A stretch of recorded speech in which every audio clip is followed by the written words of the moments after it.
अस्सलाम वालेकुम dear friends, welcome to another vlog. ये व्लॉग इस सीरीज़ का लास्ट व्लॉग है। बाली से वापसी का सफ़र जो है वो शुरू हो चुका था और ये हमारी लास्ट डेस्टिनेशन थी। मैंने आपके साथ एक एक चीज़ शेयर की है।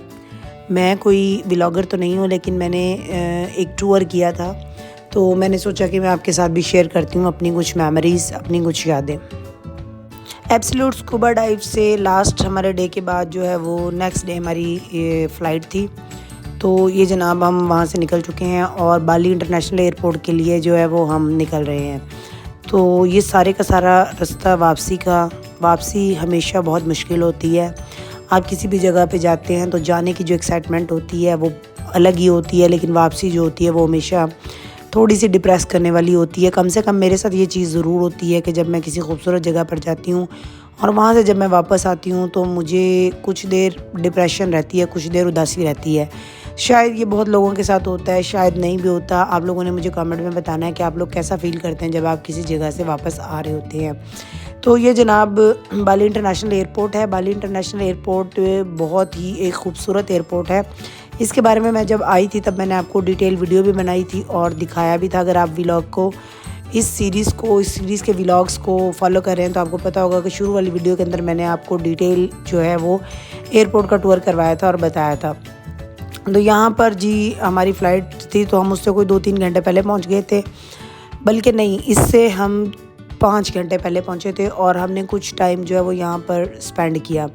तो ये जनाब एयरपोर्ट की एंट्रेंस है और एंट्रेंस पे भी कुछ शॉप्स हैं, मार्ट्स हैं। तो यहाँ पर बहुत सारे लोग हैं, जो ज़ाहिर है हर कोई अपनी अपनी मंज़िल पर वापस जा रहा था।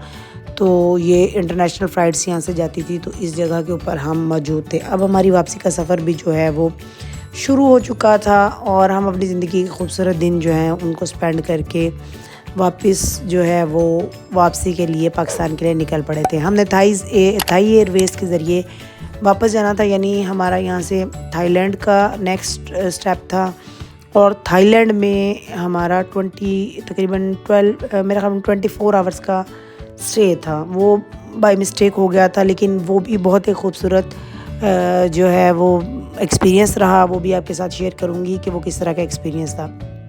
तो यहाँ पर चेक इन कर रहे हैं, ऑनलाइन हमने चेक इन किया हुआ था, बट यहाँ पर अपनी जो है वो पासपोर्ट वगैरह जो भी चेक होता है वो सारा कुछ चेक करवा के तो यहाँ से हमने जो है वो अंदर की तरफ जाना था। और यहाँ पर मेरे साथ 2 सीन हुए थे। सबसे पहले इस एयरपोर्ट पे मेरा बहुत ही एक्सपेंसिव जो है वो बॉडी लोशन जो है उन्होंने निकाल लिया था, जिसका मुझे अफसोस बहुत रहा। उसके बाद नेक्स्ट एयरपोर्ट के ऊपर, यानी कि थाई एयरपोर्ट के ऊपर, वहाँ पर जो है वो मेरी उन्होंने सीरम निकाल लिया था। जो फीमेल्स देख रही हैं मेरी वीडियो वो बताएंगी कि हैंड कैरी में कौन कौन सी चीज़ें ले जा सकते हैं, अलाउ होती हैं, और कौन कौन सी किस किस के साथ ये सीन हो चुका है कि वो उसकी कोई ना कोई एक्सपेंसिव चीज़ जो है वो गई है। तो एयरपोर्ट देखिए अंदर से जो है, एयरपोर्ट भी एक दुनिया होती है। जैसे कि मैं आपको पहले भी काफ़ी एयरपोर्ट्स विज़िट करा चुकी हूँ। एयरपोर्ट भी एक खूबसूरत दुनिया होती है जिसके अंदर हर बंदा जो है वो मुख्तलिफ दुनिया के हिस्सों से आया होता है और यहाँ पर जो है वो अपनी खूबसूरत वक्त, अपनी यादें जो है वो समेट कर वापस जा रहा होता है। फ़्लाइट चूँकि टाइम पर थी तो थाई एयरवेज़ और बैठ गए हैं आके जी। इकॉनमी में सीट है हमारी और देख सकते हैं आप लोग सारे थाईलैंड के लोग होंगे या मे बी मुख्तलिफ़ जगहों पर जाने वाले जो दुनिया के मुख्तलिफ़ हिस्सों से आए हैं, मतलब सारे ही थाईलैंड के नहीं होंगे। तो ये जनाब शाम नहीं अभी हुई थी और लकीली आपकी बहन को जो है वो विंडो सीट मिल चुकी थी और इसलिए मैंने बहुत ही खूबसूरत जो है वो कैप्चर किए थे। तो ये जनाब वापसी के लिए प्लेन जो है वो टेक ऑफ कर रहा है। तो देख सकते हैं आप कि खूबसूरत कितना लग रहा है मंज़र, ये व्यू कितना अच्छा है। बादल हैं, बहुत ज़्यादा क्लाउडी है और बहुत ज़्यादा मतलब खूबसूरत एक चीज़ है। लेकिन दिल के अंदर वापस आने का जो अफसोस था, जो तकलीफ़ थी, वो कुछ तो इस मंज़र ने जो है वो तब्दील की। इस मंज़र ने, इस व्यू ने कुछ ना कुछ तो उसको कम किया, लेकिन बहरसूरत वो थी।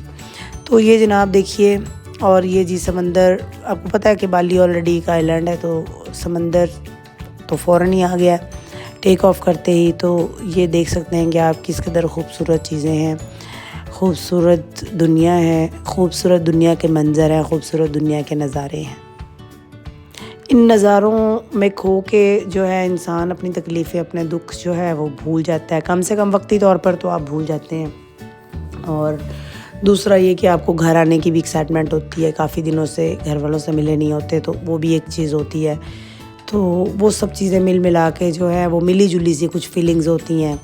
और ये देखें जी, जहाज़ बादलों के ऊपर से जा रहा है और बहुत खूबसूरत और बहुत ही दिलकश मनाज़िर जो हैं वो मैंने आपके लिए कैप्चर किए हैं। तो उम्मीद करती हूँ कि आप लोग भी इस चीज़ को फ़ील करेंगे कि ये इसकी खूबसूरती क्या है।